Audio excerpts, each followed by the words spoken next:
You can, that's fine.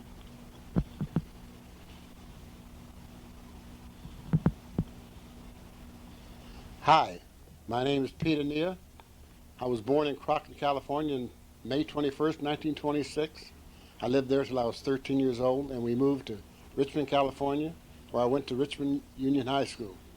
I was there for just about my senior year, my low senior year.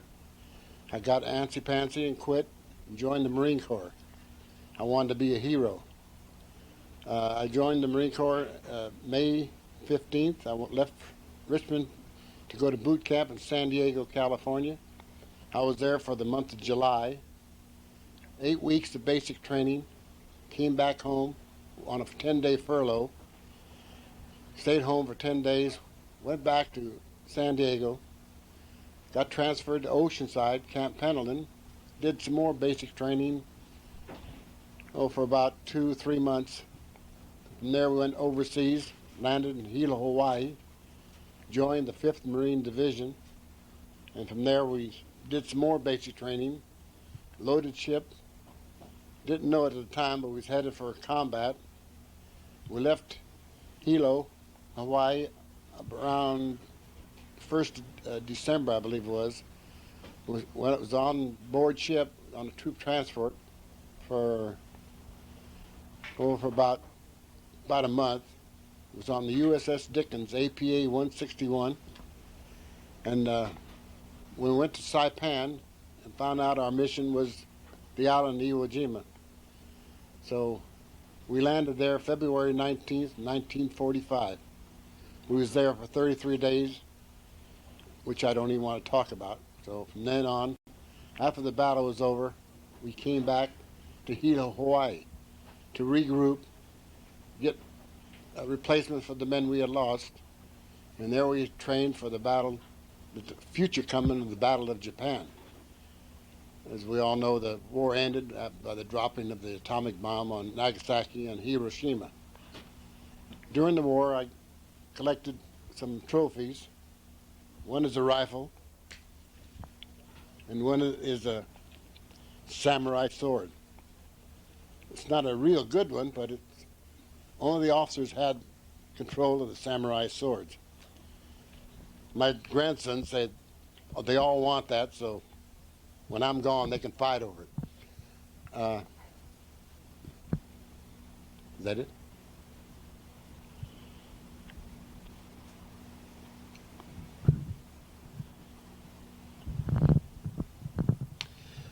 Okay, we went to, after we came back to Hawaii, we regrouped, got replacements, and then the war ended by dropping of the bomb, like I said, and we was all happy because we was all combat loaded, ready to invade Japan.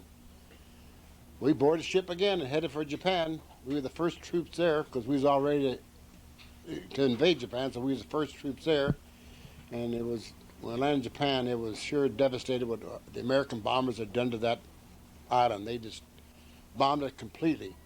But we had had a hard time taking that island, so I'm glad the war was over. Stayed there for a year and a half, I believe it was.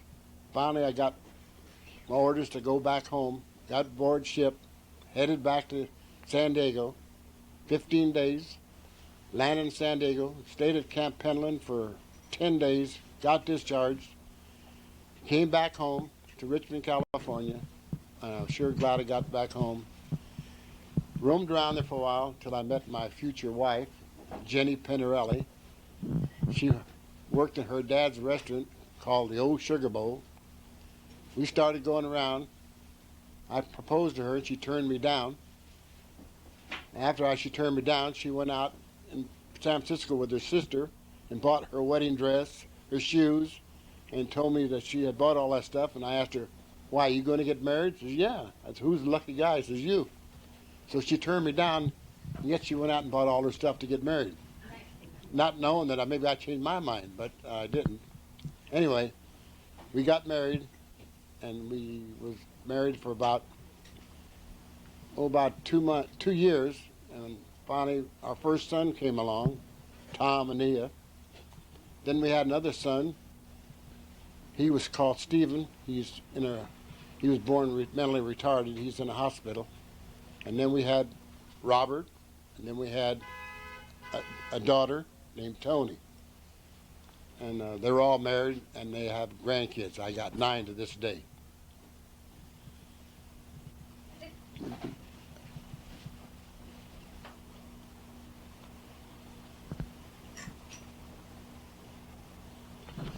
All the time that I was raising my family, I worked for 30 years for American Standard. After 30 years, I retired, went to another job for 10 years. After that, I just retired for good. I'm trying to think what else. Oh yeah, then I got wrapped up in square dance. I learned square dance, got interested real well, became a caller, taught square dance for 15 years, finally gave that up, and went into writing poetry. But I wrote poetry for, since I was in my teens in school. But I didn't do it as much as I did after I retired. And I've been writing it quite a bit. I just get something goes in my mind what I want to write about, and I just sit down, and within 15 minutes to a half hour, I have the poem written. But I just don't think about a poem. It just comes to me. It's kind of hard to explain, but the last poem I wrote, it was about my father-in-law. I thought about him, and I sat down and wrote it in about 45 minutes to an hour. I was all through writing the poem. To me, they're corny, but I like to do it, and I just like to write poetry. Most of my poetry is about religion, about our Lord and Jesus and the Virgin Mary, because I'm quite wrapped up in the religion. But I just write poems one right after another, and I just got a book back there of poems.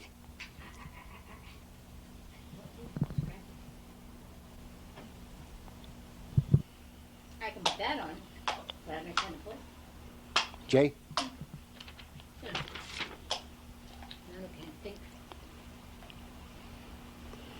Back in April 21st, 1978, was my wife's 50th birthday. They also had a mother and daughter's retreat up in Danville in St. Damiano's retreat house. So they all went, left me home all by myself, my wife's birthday. So as usual, I just feeling sorry for myself, and I sat down and wrote this poem, which happens to be my favorite poem. It's called My Love. And it goes like this. I know and I've written so many poems about my love for you, and how I do so many things to prove my love is true. I thought I'd write this poem and tell you one more time how much you mean to me, my love, in this little rhyme. Your 50th birthday is on this day, and you are gone from me. I love you more each living day, my heart you hold the key. So happy birthday, Jay, my love, with this and all the rest. Of all the girls that I have known, you really are the best. A Jesus freak they say you are, but you don't really care, and when they talk that way of you is more than I can bear. But let them talk and let them rave and let them all poke fun, 'cause the only one you have to heed is God, the only one.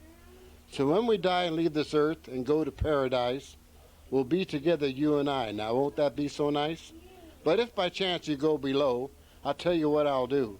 To prove my love, I go to hell to be there, dear, with you.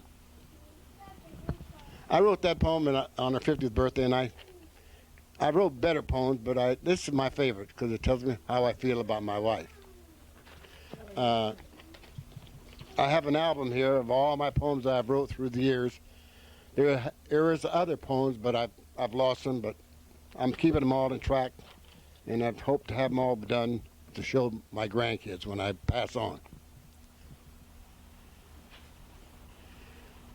I think yours. Yeah, is that over?